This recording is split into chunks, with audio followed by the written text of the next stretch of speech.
今年合辦咗個活動喎，就係一個古法生存米香情緣 ESG 關懷計劃。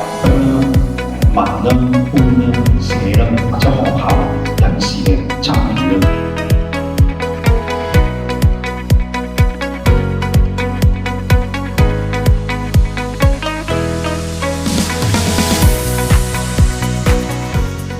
社區圍村嘅產米餅手藝，去推出具圍村特色同埋家庭特色嘅米餅嘅。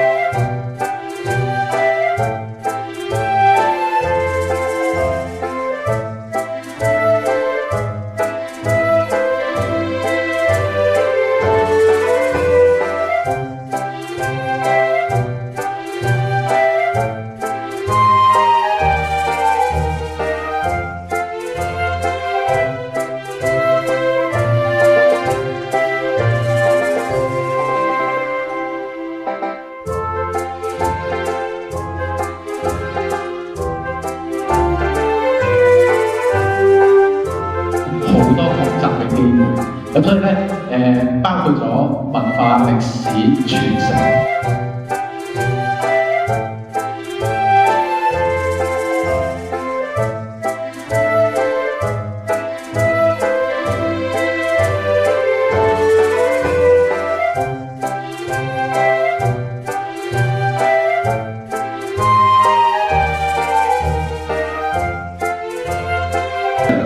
咁見到小朋友都對於糧嗰個味道咧係仲係會接受同埋中意嘅。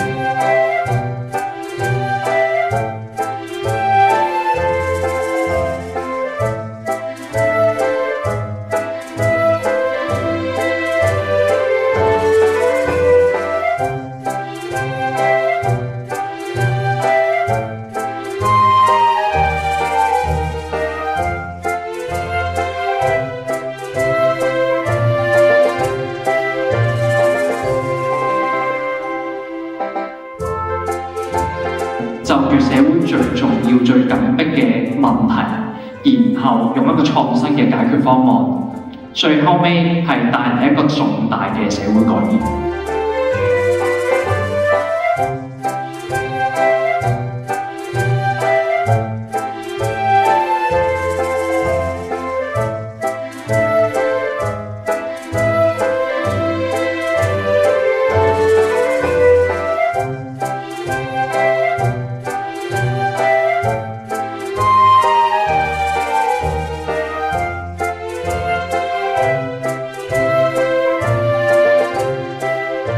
希望我哋嘅同學咧係做一個有學識、有品格、有溫度嘅年青人。咁我相信咧，未來嘅世界咧，其實都係你哋係一個非常之重要嘅角色。